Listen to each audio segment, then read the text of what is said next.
And we're back in this episode of Hero of Comics. Hero of Comics Best and Worst is the Saga Frontier 2. The Saga Frontier 2 comic, not comic, Saga Frontier 2 game. And again, unfortunately, well, not actually, this is better. I was going to say the title card is annoying, but at least it's about a character, this guy has more importance in the Saga Frontier story, the Saga Frontier 2 story, than the last guy did on the Saga Frontier 1 cover. Okay, this is Gustav right here, and basically, like with Saga Frontier 1, where you play from least to greatest story, you want to play his story first, because unfortunately, his story has a very crappy ending to it. It starts off great, but has a very crappy ending to it. It's not right. But basically, though, here's another thing that's really disappointing. In this game, unlike in Saga Frontier 1, you can only play, when you get to the storage level select screen, basically, you can only pick two people. There's only two people. There's Gustav, and there's Will Nice. Let me show him. That guy. Yes, Will Nice right there. And this is these are in-game graphics, actually, so that's pretty cool how that works. I like that. That was an interesting idea. Unfortunately, they took these back to the medieval age, so basically, the only projectile weapon in this whole thing will be arrows. Maybe spears, but mostly arrows, which is really annoying, because in the last game, you had laser cannon, lasers, and you had guns, you had lasers, you had sonic blasters, water blasters, missiles, grenade. Oh my goodness, all kinds of different things. It was amazing and wonderful. I really liked it, but this one, streamline. They decided to streamline this one, but anyway, maybe And then I'm thinking, okay, here's the deal. When I first saw this, I was thinking, okay, it's annoying that there's only you can play as two characters, but maybe they're doing it because, trying to streamline and trying to make because people there were complaints in like some reviews. There were complaints that Saga Frontier 1 story had too many stories going on, and people, they couldn't keep it all straight. I don't see how, but you couldn't do that. But well, and so there were people who were complaining about that. So I'm thinking, okay, maybe they decided. Saga Frontier people decided to streamline, so this could make for better story writing. Focusing on these two main characters. Unfortunately, that's not the case. Unfortunately, that's not the case, because basically you don't get to play as Gustav throughout his entire game. Okay, you don't get to play as Will Knights throughout the entire game either. But these Will Knights, you're just switching to different family members. With Gustav, not really. Okay, maybe there's like a few, but it's still not really. Because basically, here's how it works. Yes, there are going to be spoilers in this thing. Sorry in advance, but basically, starts off good. Gustav's story starts off good, where you're basically, Gustav is a prince, okay, in a land where magic is, something that, natural, something normal. Almost everyone has magic. Those that don't are kind of, not as good as those that do. So basically, it's very important. Basically, there's a ritual that the royal family goes through that they will basically be like, okay, well, they go through. They have this thing called this fire sword, right? And what happens is, if you have the ability to use magic and you grab hold of this, you have to be a kid. They wait till you're 7 years old or something, and then you grab hold of the sword. All right. If you have magic, it'll light up for you. When you're growing up, of course, you have enough magical power. You have a lot more power. So basically, it'll catch on fire, and it could catch you on fire if you're not well trained in it. But when it's 7, when you're a kid, it just lights up. That's enough for them. So basically, of course, Gustav grabs the hold of the sword. It doesn't light up. So that's just a huge scandal right there. His father, the king, is all angry. So he banishes him and his mother to some other part of the country, and it's really sad. But then I'm gonna make a spoof of what happened afterward, because that was fun. Anyway, then Gustav, all sad and everything. See, as like a 10 or 11, he helped save the village from these bandits. Because it turns out that, Well, that's like the training cave, and there's like a training dungeon for that. You know, you go in there with your friends in your little, young kids party, and you run around and beat up things, and it's fun. And basically, and he gets a wooden sword, and he starts going there, and so that's why he learns how to use swords. You know, he's really good at swords. Also, turns out that magic doesn't work so well on him, which is something cool. I like that. But you can't use magic. Magic doesn't work so well on him either, so that's good. That's nice, a little thing. And he becomes good at, he grows up becoming really good at using a sword, and then, he decides to take back what was taken from him. At least part of the kingdom. Because they basically had put, I think it was a castle, the king or whoever, and the king found another son, made another son who doesn't, who said this is, made him pretend he was Gustav, and they was like, okay, give him a castle or whatever, and it's like, okay, yeah, this is the real Gustav. I was like, yeah, no, it's not. So then the real Gustav came over and was like, oh, look, dude, I'm the real Gustav, you're not the real Gustav, stand down or you'll be destroyed. And he's like, oh yeah, listen, no, not standing down, let's fight. So they fought, and of course, the real Gustav won, and took over the castle, and was able to get himself looking good. But though he knew that people wouldn't really like the whole person with that dude without magic thing ruling without magic ruling their land. So he got his older brother. He has an older brother who's a cool guy named Philip or something, who can use magic, right? So he got him. So he let him become the new king. There was like the king died or whatever after giving the fake Gustav castle. Anyway. Then so the tradition continues. His nephew, Gustav's nephew. It comes time for Gustav's nephew to see if he has magic, right? So Gustav's nephew grabs the sword, the fire sword, right? And grabs hold of the fire sword, and it lights up, and so everything's cool. Yay, it's great. Unfortunately, there's these people called anima followers who are basically didn't like that, animal followers or something. I don't know. Just like the animal followers who are like take the magic thing to a religious extreme and all that, and don't like anyone who doesn't have magic, of course, because because that's what means they're not chosen or whatever. So as these people are related to Gustav, an animal follower mortally wounds the son at this point, the nephew at this point. All right, his brother. Gustav's brother, seeing that his nephew has been attacked, seeing that his son is being attacked by this loser, grabs a sword from him, and the flames start to consume him. But before he is fully consumed, he's able to strike down the guy who attacked his son. Then the flames, instead of burning him to death, turn him into a dragon, and he grabs his son and flies away. And I'm like, oh my goodness. I was thinking, oh my goodness, this is a song for a tear. This is a song for a tear. So I'm thinking, oh my goodness, maybe you can play as this guy sometime. Unfortunately, you never do, as far as I know. Hopefully he was doing it wrong. I don't know. But anyway, yeah. I was thinking, okay, well, maybe there will be some, at least some sort of reveal, some sort of backstory, or you'll meet him again, throughout the game, and you do meet him again. Unfortunately, it's basically it's basically very sad, because basically what happens is you have Gustav and his friends are attacked by monsters, right?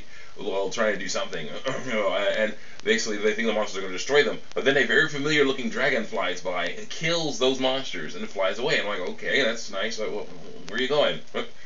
Where'd you come from? Where are you going? What's happening? And then it's like, I'm like, what the heck is this? It's really sad. And then unfortunately, in this game, unlike Saga 1, you don't play as a monster, as far as I know. Again, maybe I was doing it wrong. Hopefully I was. But still, you don't play as monsters. I haven't seen it. My playthrough, I never played as a monster. It was terrible. Anyway, later, the most disappointing thing in the entire game happens. Gustav dies, or seems to die. I'm going to say seems to die. Basically, it seems to be like that was supposed to happen. Because instead of Gustav, they would get besieged by monsters again. Instead of Gustav going, okay, I, as an awesome swordsman, one of the coolest warriors ever, I'm going to take on these monsters single-handedly, right? Fight to the last man and whatnot. They have Gustav, they have a sick or poisoned dude say, don't worry, Master Gustav, You go hide in this hut.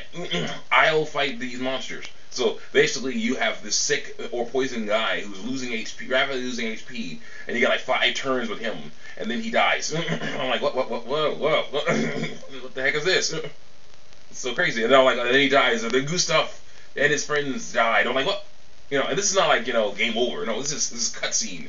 They died. I'm like, oh no, this is terrible. But then I'm thinking all throughout the game, okay, he's gonna come back. He's gonna be great. Unfortunately, the way I played, at least, he never came back. That, in my opinion, was the worst thing ever about this game. One of the coolest heroes of all. The guy they put on the cover stayed dead, as far as I know. Hopefully, I was wrong. But problem is, after this, things get annoying. You play a several different characters for like a few minutes, and then keep switching. There's no way to level grind or anything with these guys. I think there's like one character you play. You play this young girl who just walks down a hall. Who just like hears some trash talking about her family, and that's about it, or something. I don't know. It's weird. It's very weird. I didn't like that. Then finally, you play as a guy named Sargon. I'm thinking, okay, maybe I can level him up. But after a few missions, he's turned evil or something by this egg-shaped stone or something like that. And then the egg-shaped stone. Then this guy, blonde-haired guy, grabs the egg-shaped stone. He's like, I'm Gustav. Pretend. There's basically the egg-shaped stone is evil and makes people think they're Gustav. I don't know how that works. I have no idea how that works. So basically, the guy named Fake Gustav. That's his title card. His title, Fake Gustav, has an egg-shaped stone, and he's doing all kinds of crazy stuff. And it's like really weird and crazy. And then it's like, okay, what's gonna happen next? You play as this guy named David, and have one of the most annoying and disappointing final battles of any game I've ever played. Where basically it's a turn-based battle game where you're basically strategically placing all your pieces so all your people, so they don't get past you without a fight. Okay. And so basically, their soldiers are way more powerful than yours, and you're basically going, okay, let's see what I can do here. Excuse me, thank you. Let's see what I can do here. Okay, I can try and basically mess around and go like, okay, these guys, they're armored with steel armor. Steel armor resists magic. So basically, using magic attacks on them doesn't work so well. But the thing is, the biggest and most annoying thing about this battle is the fact that not only the fact you're using weak normal soldiers. Well, that's one. But there's this thing. It's based on luck. Sometimes, even if your guys are still standing, they'll say, yeah, that party died. You failed to retreat. This random stuff happened to me. I lost like that 5 billion times. Okay, there's finally though one time, and then even a more annoying thing happened. Even though basically there was this. I finally got to take on fake. Position my pieces properly, but I take on fake Gustav and his armored minions. And there's an attack I learned from FAQ called Lawnmower, which is not magic based. So I used that, and it hit one of the soldiers. I think I killed one of the 3 soldiers, steel soldiers. Right? You don't even see fake Gustav in the battle. You just see the fake the soldiers. Right? I think I got 1 out of 3 soldiers. All right. Then it says fake Gustav fails to retreat. You win. I'm like, what? just what? And then there's like some stupid speech about how awesome Gustav was, but then that's it. I'm like, what? Okay, next game. Next game. Next game. Well, nice quest. Now, this is where things get good. After getting Gustav's story out of the way, Gustav's horribly, messed up story out of the way, you play as Will Knights, okay, who is not a prince. He's just a kid in a hobbit-like town trying to, do what most people in their town do, which is mining things. Okay, things called quells, which are these very powerful, very valuable, treasures, and you basically get a training cave. I think this is the training mission here, and you basically run around and learn the battle system and all that other stuff. But of course, you play Gustav's thing first. You knew that, but anyway, you knew that stuff. And thankfully, there's like the Saga which you're attacking and attacking combination things are still in place, and that's good. And so it's pretty cool stuff. This guy has a really good story, and basically he starts off. There's like some awesome, and then there's some awesome ladies you can play as in here. One in particular, his aunt or somebody, you have to play as her for a while. There's, unfortunately, there's a mission where she will die. She dies to save you guys. It's pretty crazy, heartbreaking stuff. It's awesome. I really like that. This is the one the most emotion comes in for this game. Other than, of course, Gustav's beginning, yes, was great, but unfortunately, yeah, it doesn't keep that. Anyway, then you're doing all kinds of stuff, and going through all kinds of different missions to get different quells and whatnot. And there's a mission where you're in a town that gets besieged by pirates, right? And you have a choice to send either this one dude or this one girl. Send the dude. Did you send the girl? She will die. It's not cool. So yeah, you gotta watch out for that. There's a lot of cool things in this one, and the story is actually way better developed. The egg-shaped stone from Gustav's quest that you barely see, is fleshed out here. It's the main enemy of this thing, and there's actually the final boss. I think is that stone or the monster that lives in it or whatever. Also, Gustav, and also an annoying thing that was an annoying twist. You can actually play as Gustav in Will Knight's story during this pirate siege. Okay, he comes in too, and it's annoying that you actually have more fun with him in Will Knight's quest than you have in his own story. It's really not fun. The problem is with the whole thing.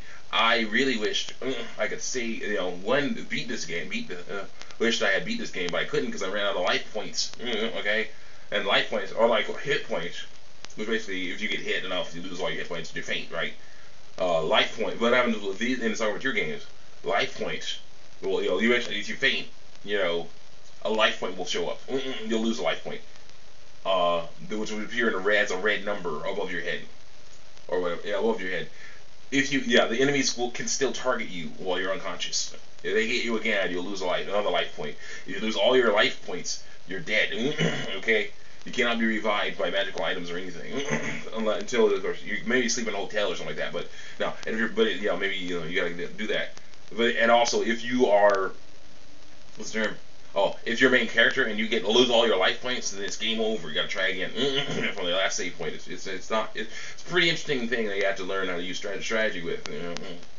But it's pretty cool. The problem is, of course, you have to. I think you rebuild life points by sleeping or something. And I guess I just expended too many life points. My guy's not strong enough yet.